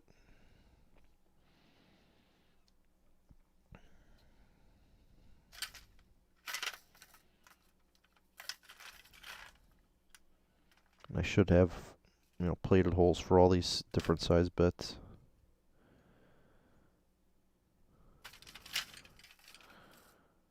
And I have plenty of them, so I am going to measure this though. I want to make sure that this is the right size. Sometimes it's good to have a cheap pair of calipers.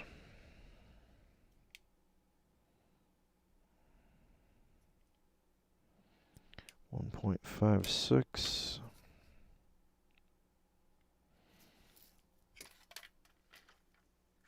And I'm just checking to make sure that I have the right size through hole to go to what I'm drilling.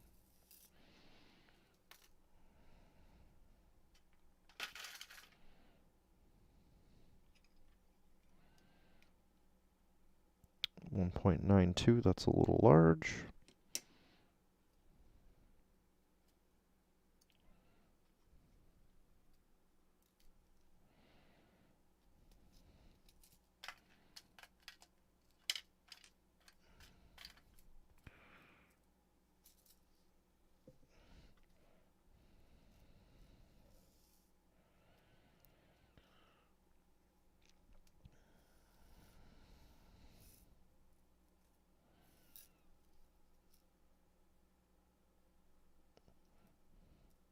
Should be the right size, I think. Just double check. Yeah, 1.51. So it'll be about 6 thousandths clearance. I have a couple other bits in here we can check, see if one is better than the other. 1.60, 1.56. That's the guy we want to use here. 1.56. And again, our new plated hole size is 1.51.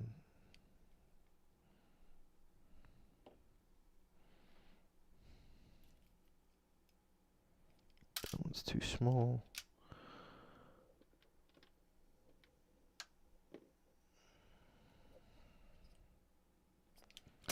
Alright, so we have our drill bit size.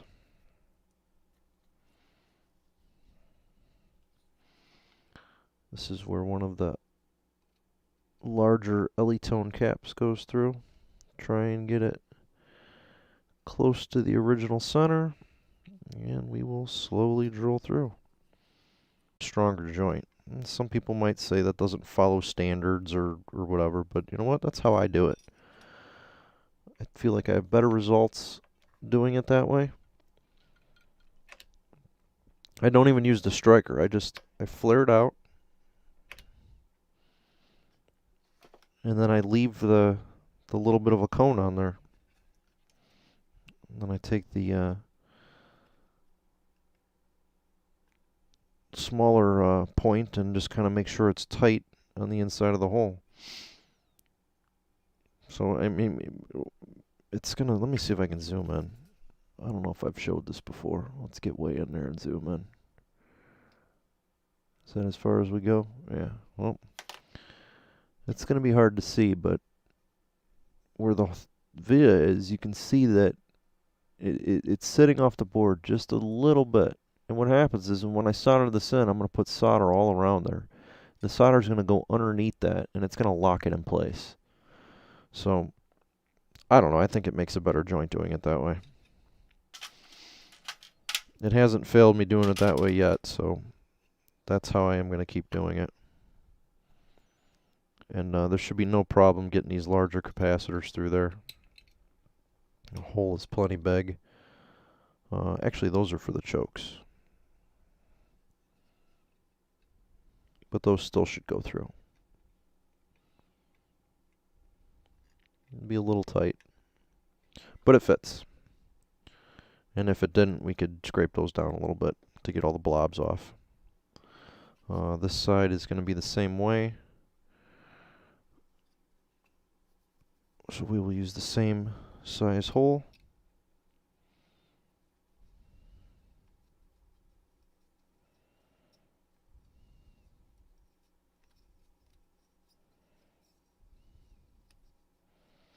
I'm going to use a piece of Captain tape underneath these because the traces are exposed.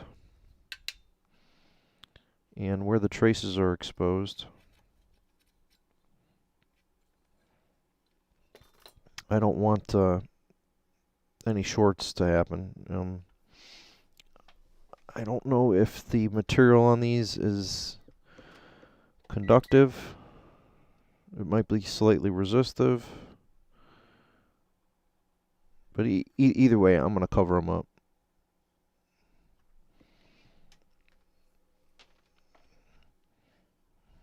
So I'll put a little piece of Captain over the bottom where it bridges that gap, just to make sure that, you know, I don't have any shorts on there. I don't think we would, but it's just an extra step.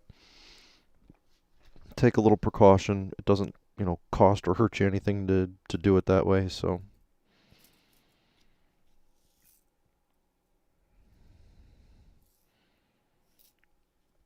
And Captain tape can handle the heat. So let's put this other through hole in. As soon as I can find my little poker.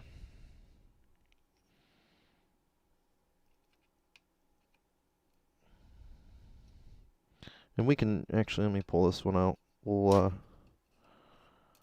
test fit this just to make sure the legs fit through. I don't think we're gonna have a problem. It's okay if it's a little bit tight on there. Yeah, it slides right over. That'll be a good joint.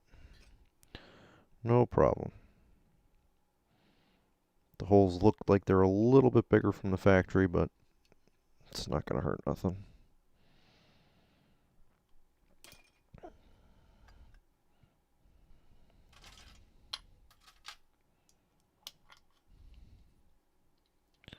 Bend our resistor out of the way a little bit.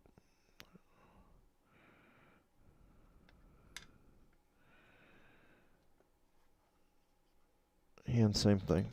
Now these snap. If you push them down, it's like a little impact thing. I just used the spring action, wobble it around a little bit to get that flare, and that's good enough. And then I make sure that the inside is nice and tight by using the smaller one. So those two guys are ready to go. This trace is a little bit chewed up. I think it still is conductive. We're going to check.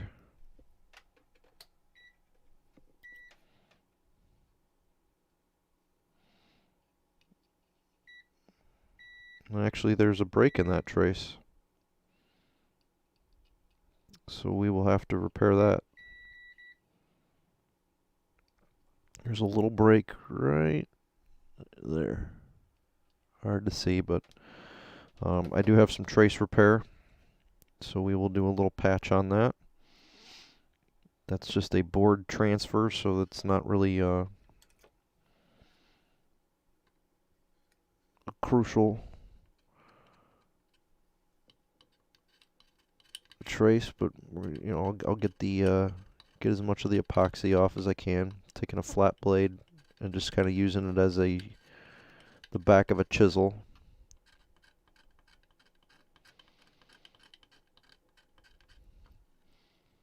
I just want to get the trace clean. So any residual epoxy that's sitting high on this board,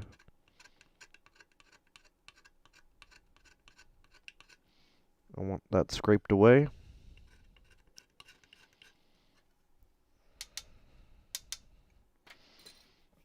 And you can see the break a little bit better in there now. Well, I can. I don't know if you guys can. Yeah, you can kind of see it. The break is right there.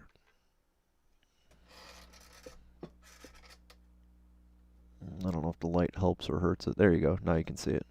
That trace is broken right there. So, I am going to shut my irons off temporarily. We don't need those right now. So we got to replace those. I think we can put the large inductor on. These through-hole transfers here, I'll show you what I'm going to do. Since no components go there, and it's just basically connecting one side of the board to the other, what I'm going to do is I'm going to fill them. And if this board was a modern board, it would probably go through wave soldering. This might have went through a wave solder back then, but for whatever reason these holes weren't filled. So I'm going to fill them.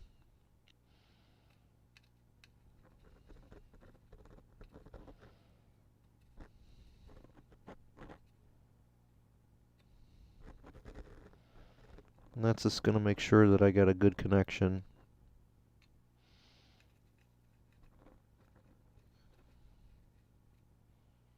Going through the board. So I'm going to hit them on both sides, and then I'm going to hit them with the solder sucker.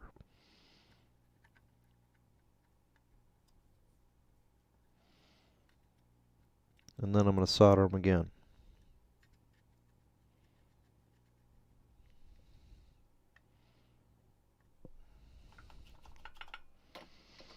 And of course I just turned everything off before I did that. But what that's going to do is it's just going to make sure that, you know, if any of the electrolyte did leak down into those areas, that I'm still getting a good transfer of, you know, the signal or power or whatever through the board there.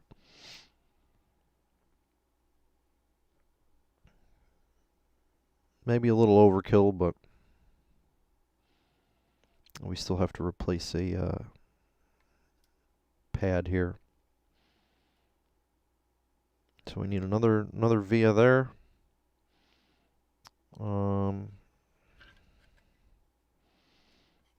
Two more here.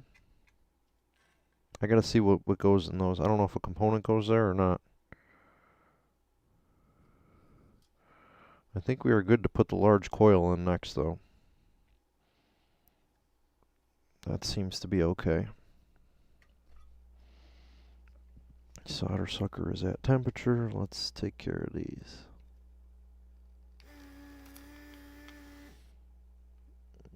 Nasty blob of something.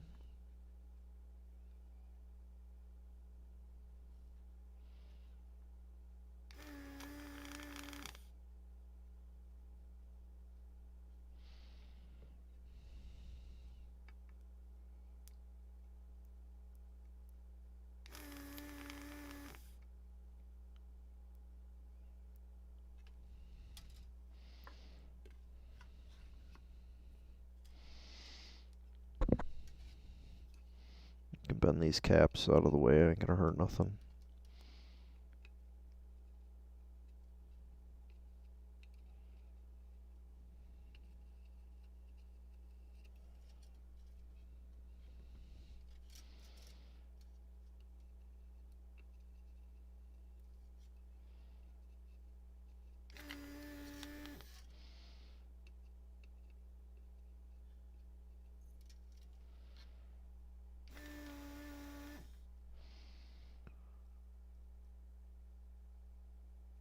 Good enough. Better than it was. Is it perfect? Absolutely not. Will it work? Probably. They are nice and flat on the top.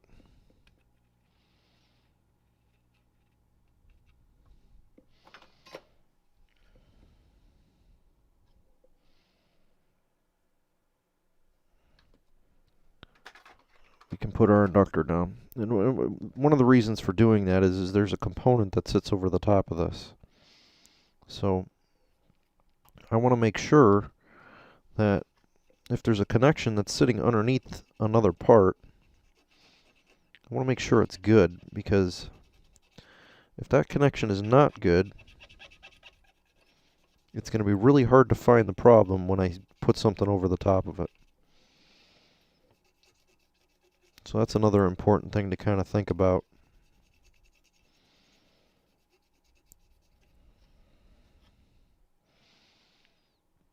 Because when I put this, you know, and I'm just to be a little excessive, I'm going to check continuity, because this is going to get glued down.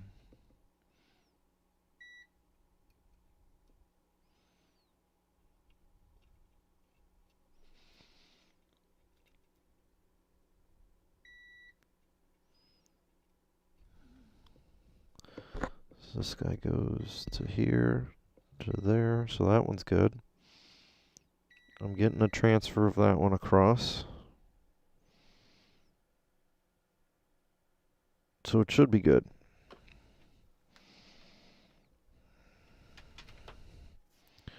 I'm going to clean this again.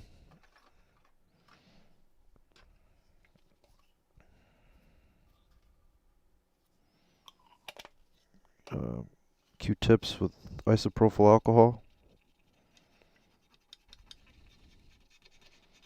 It doesn't have to be perfect, you know, just get as much of the gunk off as you can. You know, you want the Q-tip to be somewhat clean when you're lifting it off.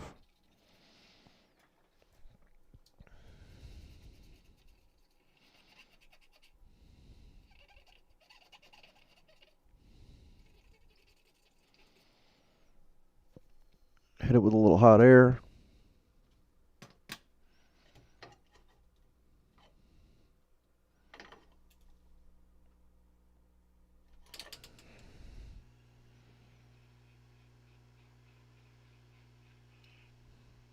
The hot air is only to dry the surface.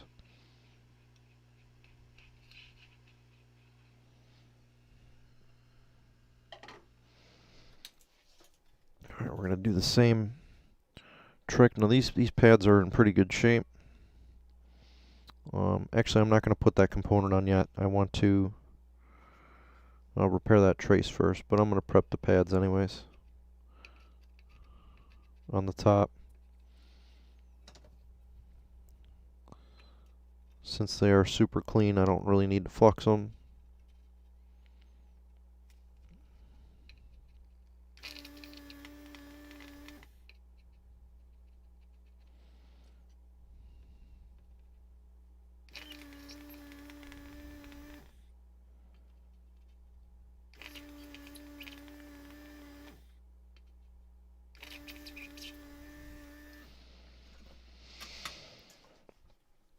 Alright, so that is prepped and ready for the inductors to go on, or the chokes, or the coils, or whatever you want to call them.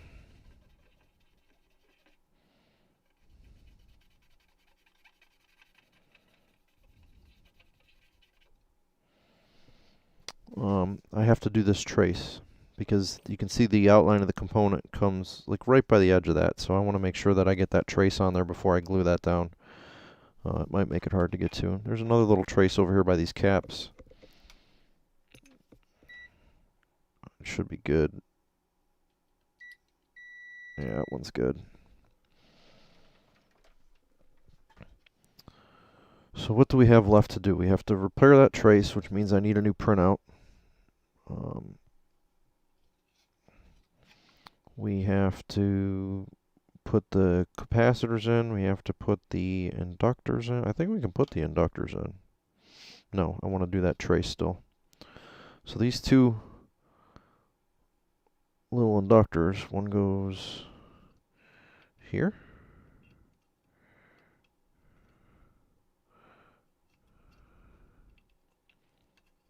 You have to jam these in there a little bit because the holes are just a little bit off. There we go. One goes there, and the other one goes in this guy.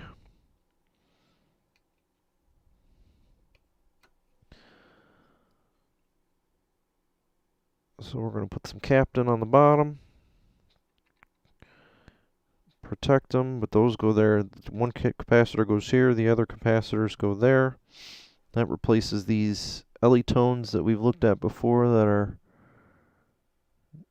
nicely charred and leaking. And I haven't quite figured out yet what I'm going to do with the caps for here, because we have a board that goes across. I think they both connect into that ground plane. So what I might do is I think I might put these caps standing up like that, or something similar to that. Lean them up against the choke if I have to. And since the line of this ties into that ground plane, I might run these up and across. So I think that's going to be my path of repair. I'm going to go up,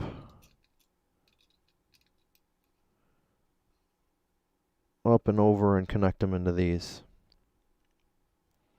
The reason I'm thinking about going that route is because the hole spacing for these is too close together, and I have a board that goes across here. So, I mean, even if I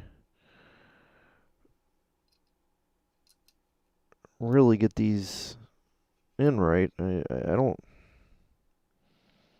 think they're gonna sit on there nicely. I guess if I like twist them, maybe. I don't really know if I like that. Let's see what they look like if I stand them up.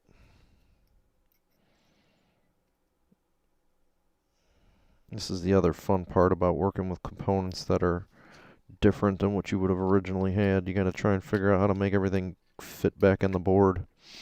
So yeah, those will stand up quite nicely right there. So actually that's what I'm going to do. I'm going to stand them up, and then I'm going to tie the grounds to these guys. Because if I stand it up, it covers the hole where it originally would have been grounded to. It goes to this. It goes to this large plane here, which is the center tap between the two caps. So that's going to be your 0 volt. You know, one will be, you know, your plus rail, one will be your minus rail, and then this is your 0 between the two. So since these guys are still intact and are making contact with that plane,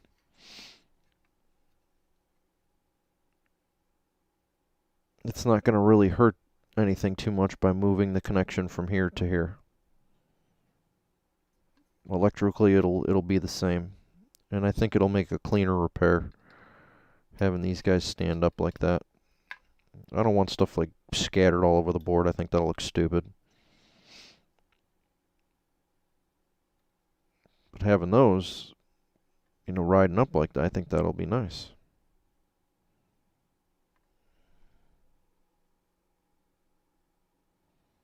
So that's how we're going to do it. I'm going to stand that up. The other one will be drilled, and it goes over here, and that'll stand up. And I think that will make this happy, because these two could be tied together. I know that's a tight fit in there. Maybe I'll stand these up off the board too. Maybe I'll just stand these up here. And then just run those two legs across, bind them together, and connect them in. And that'll be my my new way to repair these.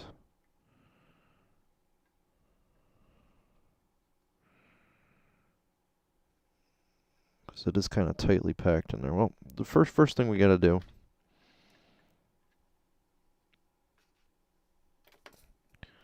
is fix these last couple traces. So I got to fix that one. I got to punch a hole through. I got to put another V in. I got to put a V on this guy here, and fix him. That is that one resistor that I don't have. Maybe I have one of those in my parts bin. Man, that would be awesome if I did. Let's see what that resistor is. I'm going to turn off my irons for now. Maybe I will get lucky. That is R173. That honestly is probably one of the things that helped kill this amp, because it probably got hot and cooked those caps. Let's see what R173 is. Maybe we'll get lucky. It's a 1K 1 watt. Ooh, that's a pretty common part. That is pretty common. I might have one. Let's see. Resistors, through hole.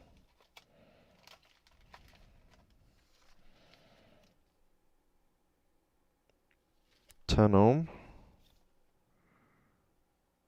0.1 ohm. Half watt. No dice.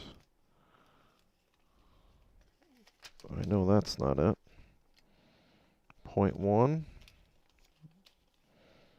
It does not look like I'm going to have one.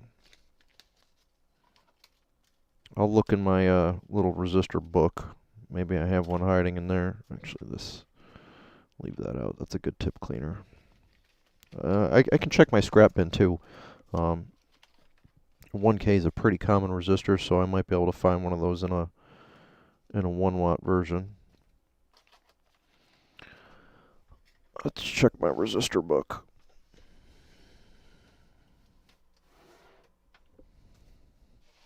It's a little dusty. I haven't used it in a while. Oops. Spilling resistors everywhere. Luckily they went in the parts box. So yeah, I keep my resistors in baseball card holders. And they should be in bags. But this allows me to quickly find what I need, if I have it. So I have 1K. and not 1 watt. I have quarter watt, but that ain't gonna help us. I do have a bunch of other resistors scattered around, so I will look in that stash to see if I have any. But all right, I am going to pause here for now. My video looks like it has frozen. I don't know why, but see if I can do picture in picture. Nope, still frozen. I don't know why my webcam decided to freeze on me. Maybe you can see me, maybe not. That's a really goofy looking picture, so I am sorry if you cannot see the video stream. But we are going to pause it here. I am going to gather the rest of the components I need, reprint out the paper for the trace, and we will go from there. So I appreciate you guys tuning in. Remember to like and subscribe, and I will be back in a little bit. Give me probably about an hour, and I'll be back to continue part 2.